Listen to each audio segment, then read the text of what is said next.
Dear student, ये तो जान चुके हैं हमारे जीवन में मुद्रा यानी कि पैसा का सबसे पहला स्थान है। बिना पैसों के आज के समय में कोई भी आदमी अपनी ज़िंदगी को सही तरीके से बसर कर लेगा, ये बहुत ही मुश्किल है। कोई कितना भी ज्ञान दे कि मोह माया है, पैसा कुछ भी नहीं है, तो ध्यान में ये रखिएगा पैसा ही सब कुछ है। और पैसे के बारे में मैंने बहुत कुछ पढ़ भी लिया है, पैसा क्या होता है, इसके कार्य क्या है, ये सब कुछ वगैरह वगैरह। लेकिन हमें ये भी तो जानना पड़ेगा कि समय के साथ साथ जब पैसे का यानी कि मुद्रा का विकास हुआ तो उसके बहुत सारे रूप अस्तित्व में आए। तो रूपों के आधार पर, प्रयोग के आधार पर इसको कितने वर्गों में बांटा गया है, पैसे कितने प्रकार में हैं, किस किस तरीके से हमारे आसपास अवेलेबल है, जिसका हम प्रयोग नित्य प्रतिदिन में प्रयोग करते हैं। तो ज़रूरी है कि मुद्रा के प्रकार को समझा जाए। मुद्रा के प्रकार यानी कि types of money. Types of money क्या होता है, कितने होते हैं, इन सब चीज़ों के बारे में आज के इस चैप्टर में डिटेल से समझेंगे। ये मुद्रा से रिलेटेड हमारा पार्ट 4 है। आप इससे पहले के 3 वीडियो और देख चुके हैं, नहीं देखा है तो डिस्क्रिप्शन में जाके आप देख सकते हैं। मुद्रा की प्रकार की बात करते हैं तो मुद्रा को अलग अलग तरीके से अलग अलग वर्गों में बांटा गया है। जैसे 3 प्रमुख वर्ग के बारे में आपको बताने जा रहा हूँ। सबसे पहला है प्रकृति के आधार पर। मुद्रा के प्रकृति की नेचर के अकॉर्डिंग मुद्रा 2 प्रकार के हैं, वास्तविक मुद्रा और हिसाब की मुद्रा। दूसरा है सामान्य स्वीकृति के आधार पर, वैधानिकता के आधार पर, लीगलिटी के अकॉर्डिंग, लीगल टेंडर के अकॉर्डिंग, चलन के आधार पर कुछ भी बोल दिए। सामान्य स्वीकृति यानी कि सरकार की कानून की मान्यता के आधार पर 2 प्रकार की विधि गृह मुद्रा, और दूसरा है ऐच्छिक मुद्रा। और उसके बाद बनावट के आधार पर, थर्ड भौतिक रूप के आधार, बनावट के आधार पर, मुद्रा के रूप कैसा है उस आधार पर धातु मुद्रा, पत्र मुद्रा, शाख मुद्रा और निकट मुद्रा 4 प्रमुख रूप है।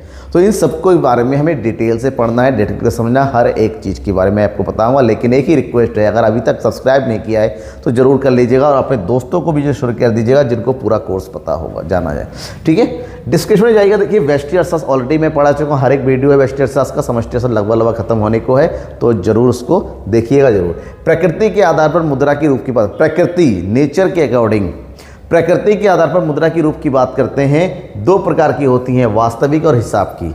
जहाँ पर हमें समझना पड़ेगा कि वास्तविक मुद्रा क्या है। एक्चुअल वास्तविक मुद्रा वह मुद्रा होती है जो वास्तव में अर्थव्यवस्था में प्रचलित होती हैं, जिसका दिन नित्य प्रतिदिन प्रयोग किया जाता है, जिसके माध्यम से खरीदा बेचा जाता है, जिसके माध्यम से क्रय विक्रय की जाती है, जिसके माध्यम से विनिमय की प्रक्रिया पूरी की जाती है। उस माध्यम को, उस साधन को, उस वस्तु को हम मुद्रा कहते हैं। तो मुद्रा की वास्तविक मुद्रा का मतलब होता है ऐसी वस्तुएं जिनका हम वास्तव में प्रयोग करते हैं, चाहे वो सिक्कों के रूप में हो, चाहे वो कागजी नोटों के रूप में हो, यानी कि ये नोट है और ये हमारे कॉइन्स हैं, सिक्के हैं, जो भी हम वास्तविक जीवन में प्रयोग करते हैं, जिसके माध्यम से वस्तुओं क्रय विक्रय करते हैं, उसके हम वास्तविक मुद्रा के नाम से बनते हैं। और प्रोफेसर कीन्स ने इसको मूल्य मुद्रा भी कहते हैं। क्यों? क्योंकि हमें किसी वस्तु को खरीदने के लिए इसी के द्वारा मूल्य का भुगतान किया जाता है, इसी का प्रयोग किया जाता है, वो वास्तविक मुद्रा है। समझ में आ गया। लेकिन दूसरा इसको टाइप है प्रकृति का, वो हिसाब या लेखी की मुद्रा। ऐसी मुद्रा जिसका प्रयोग कागजों में किया जाता है, ऐसी मुद्रा जिसका प्रयोग केवल लिखने के लिए किया जाता है, ऐसा मुद्रा जिसका प्रयोग हिसाब किताब के लिए किया जाता है। इतने रुपए का सामान बेचा, इतने रुपए का ये आया, मतलब जो चीज़ हिसाब किताब के लिए प्रयोग की जाती है उसे हिसाबी मुद्रा के नाम से जानते हैं, बोलते हैं मनी ऑफ अकाउंट। ठीक है, इसमें भौतिक रूप से मुद्रा को शामिल नहीं की जाती, केवल उसके मूल्य को शामिल किया जाता है। और मूल्य को शामिल करने के भारत में जो रुपया है, ये वाला रॉ, ये जो साइन है, ये भारत की हिसाबी मुद्रा है। हर एक देश की अपनी अपनी मुद्रा होती है, हर एक देश की अपनी मुद्रा का एक प्रतीक चिन्ह होता है, जिसके माध्यम से उस देश में उस पूरी लेखे की क्रिया संपन्न। जैसे हम बात करते हैं अमेरिका में मुद्रा क्या है, डॉलर, वहाँ पर हर एक चीज़ डॉलर में किया जाता है। जब बात करते हैं यूरोप में हर एक मुद्रा किसमें होता है, यूरो में होता है। ठीक है ना, इस प्रकार से ये अलग अलग प्रकार की मुद्रा होती है जो देशों के अनुसार बदलती चली जाती हैं। तो ये हो गया फर्स्ट। सेकेंड है सामान्य स्वीकृति के आधार पर, वैधानिकता के आधार पर, कानूनी रूप के आधार पर, कानूनी मान्यता के आधार पर जब मुद्रा की बात करते हैं, यहाँ पर 2 प्रकार की मुद्रा है। विधि गृह मुद्रा यानी कि ऐसी मुद्रा जो कानूनों के द्वारा मान्यता प्राप्त होती है। विधि गृह मतलब विधि के अनुसार स्वीकार किया गया, कानून ने स्वीकार किया है मुद्रा के रूप में, तो विधि गृह मुद्रा होता है, जिसको बोलते हैं लीगल टेंडर मनी। दूसरा होता है ऐच्छिक मुद्रा, जो लोग आपस में स्वीकार करते हुए भुगतान करते हैं या फिर एक्सेप्ट करते हैं वो। तो यहाँ पर पहला है विधि गृह मुद्रा। सरकार के द्वारा अगर किसी मुद्रा को वैधानिकता घोषित की जाती है, जैसे कुछ दिन पहले सरकार ने कहा कि 500 के नोट और 1000 के नोट चलन में नहीं होंगे। फिर सरकार ने कहा कि 2000 के नोट चलन में नहीं है। ये नोट सरकार ने पहले चलन में रखा था, वैधानिक घोषित किया था, उसके बाद सरकार ने इनको वैधानिकता से हटा दिया गया। अब इन पुराने नोटों को हम कहीं प्रयोग करें कोई स्वीकार नहीं करेगा। मतलब ऐसे नोट, ऐसे सिक्के, ऐसी मुद्रा जो कानूनी रूप से प्रचलन में आती हैं, जिनका कानूनी वैधानिकता होती है, उससे हम विधिग्राह्य मुद्रा कहते हैं, जिसमें सारे कॉइन्स, सारे नोट्स शामिल होते हैं। जब विधिग्राह्य मुद्रा की बात करते हैं, ये 2 प्रकार की होती है, क्योंकि कानून से मान्यता प्राप्त करती है, तो कानून से चलन की मान्यता भी 2 प्रकार की होती हैं। एक है सीमित विधिग्राह्य मुद्रा, लिमिटेड लीगल टेंडर मनी। ऐसी मुद्रा जिसकी चलन सरकार के द्वारा तो स्वीकार किया गया है, लेकिन चलन की मात्रा, प्रयोग की मात्रा निश्चित कर दी गई है, सीमित कर दी गई। मतलब इसको आप किसी को, व्यक्ति को दे रहे हो, वो स्वीकार तो करेगा, लेकिन स्वीकार करने की एक सीमितता है। उसको अनलिमिटेड वे में कहोगे यही लेना है तो वो नहीं हो सकता। ठीक है, तो यहाँ पर बेसिकली अगर हम बात करते हैं वे मुद्रा जिनको भुगतान के रूप में स्वीकार करने के लिए एक सीमा तक ही किसी को बाध्य किया जा सकता है। दैट इज सिक्के, 25 पैसे के सिक्के हो गया, आजकल में 1 रुपए के सिक्के भी लगभग इसमें आ गया, 50 पैसे के सिक्के भी इसी में आ जाते हैं। तो लगभग ऐसे कॉइन्स फिलहाल ये तो प्रचलन में है ही नहीं, और इसलिए नहीं है क्योंकि कोई स्वीकार नहीं करता है। स्वीकार नहीं किया कि सरकार ने इसको जो है अनलिमिटेड नहीं किया है, पूर्ण वैधानिकता प्रदान नहीं की, धीरे धीरे ये चलन से बाहर हो गई। लेकिन कुछ मुद्राएं ऐसी भी होती हैं जिसको स्वीकार करने के लिए कोई मना नहीं कर सकता, चाहे आप कितने भी क्वांटिटी, कितनी भी मात्रा में प्रयोग करो, उसको बोलते हैं असीमित विधिग्राह्य मुद्रा। जितने भी कागजी नोट है, 2 रुपए के सिक्के हैं, 5 रुपए के सिक्के हैं, 10 रुपए के सिक्के हैं, या फिर जितने भी नोट है, वो सारे नोट आपके असीमित विधिग्राह्य मुद्रा कहलाती है, क्योंकि कोई भी इसको कितने भी मात्रा में स्वीकार कर सकता है या फिर स्वीकार करने के लिए बाध्य होता है।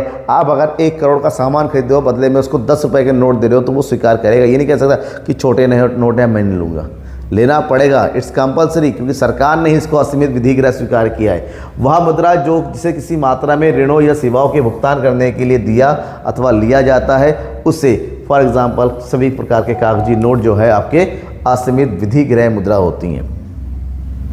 नेक्स्ट है ऐच्छिक मुद्रा। ऐच्छिक मुद्रा ऐसी मुद्रा होती है जो 2 लोगों के आपसी संबंध पर निर्भर करता है। 2 लोगों के आपसी संबंध मतलब 2 लोग होते हैं, एक होता है पेयर, पेमेंट करने वाला, और एक होता है पेई, उस पेमेंट को स्वीकार करने वाला। मान लीजिए सीधी भाषा में कहते हैं, एक होता है खरीदार और एक होता है दुकानदार। खरीदने वाले ने सामान खरीदा और बदले में उसको क्या कर रहा है, 10,000 का सामान खरीदा और कह रहा है भैया चेक ले लो। क्या ले लो? चेक। अब ये डिपेंड करता है कि दुकानदार उसका चेक लेता है या नहीं लेता। आप ज़बरदस्ती नहीं कर सकते। वो कहेगा नहीं मैं चेक नहीं लूँगा, मुझे 10,000 रुपये कैश दो, तो आपको कैश देना पड़ेगा। आप चेक लेने के लिए बाध्य नहीं करते, क्योंकि ये एक ऐसी मुद्रा है जो 2 लोगों के आपसी सहमति पर इसका प्रयोग होता है।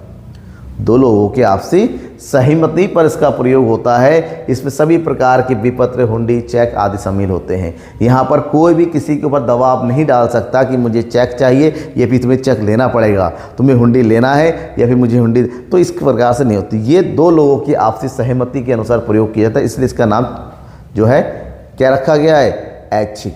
फिर होता है लास्ट में भौतिक रूप के आधार पर। जब हम भौतिक रूप देखते हैं, बनावट देखते हैं, फिजिकल अपीयरेंस देते हैं, इस आधार पर मुद्रा को 4 बेसिक कैटेगरी में बांटा गया है, जिसमें सबसे पहली कैटेगरी है धातु मुद्रा।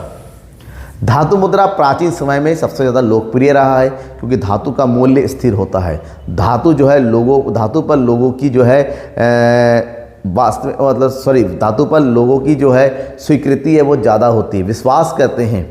तो ऐसे में धातु मुद्रा ऐसी मुद्रा होती हैं जो किसी न किसी धातुओं की बनी होती है। सोने की मुद्रा, स्वर्ण मुद्रा इसको बोलते हैं, चांदी की मुद्राएं होती हैं, मिश्रित धातु की मुद्रा होती हैं, कांसे की मुद्रा होती हैं, ठीक है, या फिर सिल्वर की मुद्राएं होती हैं। तो ये सब अलग अलग किसी न किसी प्रकार की धातु से बनी होती हैं, इसलिए इसको धातु मुद्रा के नाम से जाना जाता है। ठीक है, लेकिन धातुओं से बनी मुद्राएं भी, क्योंकि धातुएं भी कुछ धातु होती है बहुमूल्य और कुछ धातु होती है मिश्रित जिसका मूल्य नहीं होता। तो इस आधार पर धातु के आधार पर भी मुद्रा को 2 कैटेगरी में बांटा गया। एक प्रमाणिक या मानक मुद्रा, स्टैंडर्ड मनी। ये ऐसी मुद्रा होती है जिसमें जितनी धातुओं का प्रयोग होता है और उसकी जो मौद्रिक मूल्य होता है, कौन सा मूल्य, मौद्रिक मूल्य होता है, वो दोनों ही बराबर होते हैं। जैसे सोने के सिक्के, अगर कोई सोने का सिक्का है और उसके ऊपर लिखा हुआ 10 ग्राम, इसका मतलब इसके ऊपर रुपए नहीं लिखा हुआ, ग्राम, कि मार्केट में 10 ग्राम सोने का मूल्य जो होगा उस कॉइन का भी उतना ही वैल्यू होगा। इसको मानक मुद्राएं कहते हैं। चांदी का मूल्य, मार्केट में जितना चांदी का मूल्य होता है उस सिक्के का मूल्य भी उतना ही होगा, क्योंकि यहाँ पर मौद्रिक मूल्य और धातु मूल्य दोनों ही बराबर हो जाते हैं। लेकिन कुछ मुद्रा ऐसी होती हैं जो सांकेतिक या टोकन मनी जानते हैं। यहाँ पर सिक्के के ऊपर जितना लिखा रहता है, जैसे आज के टाइम में जितनी, जैसे 2 रुपये के सिक्के, 1 रुपये का हो गया, 5 रुपये का हो गया, 10 रुपये का हो गया, ये सारे सिक्के ऐसे होते हैं कि इनके ऊपर अगर रुपये 10 लिखा रहता है ना, तो यहाँ पर धातु मूल्य कम होता है। किसके मूल्य से, मौद्रिक मूल्य से। जितनी धातु का प्रयोग होता है वो उतनी नहीं होती, उसकी वैल्यू ही नहीं होती है। 5 रुपये के सिक्के में 5 रुपये के बराबर का धातु प्रयोग नहीं होता है, उससे कम का होता है, क्योंकि यहाँ पर मौद्रिक मूल्य ज़्यादा है, इसलिए इसको हम सांकेतिक मुद्रा के नाम से जानते हैं। और ये सस्ते भी पड़ती हैं, ढलान में आसानी, कोई इसको किसी भी तरीके से गैर कानूनी तौर से दूसरे काम में प्रयोग नहीं कर सकता, इसलिए आज के समय में सबसे ज़्यादा इसी मुद्रा का प्रयोग है। फिर है पत्र मुद्रा। पत्र मुद्रा ऐसी मुद्रा होती है जो बेसिकली कागज़ों की बनी होती है, यानी कागज़ों से बनी हुई मुद्रा। जैसे 10 रुपये का नोट हो गया, 20 रुपये का हो गया, 50 रुपये का हो गया, 100 रुपये का हो गया, 200 रुपये का हो गया, और भारत में इसमें सबसे बड़ी मुद्रा कौन सी है, 500 रुपये का नोट है। तो ये जितने भी नोट होते हैं वो कागज़ के बने होते हैं।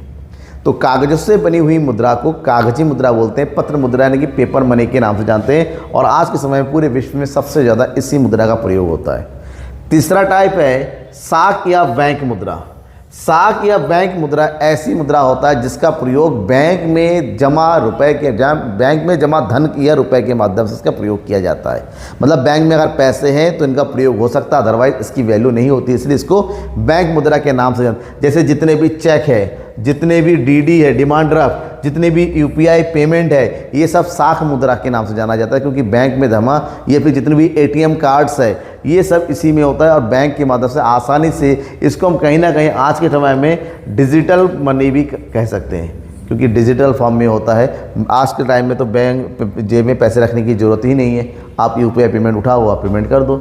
निकट मुद्रा, नियर मनी, ये ऐसी मुद्रा होती हैं जो वास्तव में नोट तो नहीं है, ना ही ये चेक है, ना ही नोट है, ना ही ये कॉइन्स है, लेकिन उसके बावजूद भी इनका प्रयोग भी बड़े पैमाने से मुद्रा के रूप में होता है। क्यों? क्योंकि ये ऐसी चीज़ होती है जिनको तुरंत जो है हम किस में कन्वर्ट कर सकते हैं, कैश में, रुपए में कन्वर्ट कर सकते हैं। जैसे विनिमय पत्र होता है, बॉन्ड होता है, बचत सर्टिफिकेट होता है, सरकारी हुंडियाँ होती हैं, ऐसे शेयर मार्केट के शेयर्स होते हैं जिसको प्रतिभूतियाँ बॉन्ड कहते हैं, अलग अलग प्रकार की योजनाओं में निवेश किया गए पैसे होते हैं, ये सब चीज़ तुरंत कैश में कन्वर्ट किया जा सकता है, इसलिए इसको नियर या निकट मुद्रा के नाम से जानते हैं। इसके अलावा मुद्रा में कोई भी दूसरा डाउट है तो ज़रूर पूछिएगा।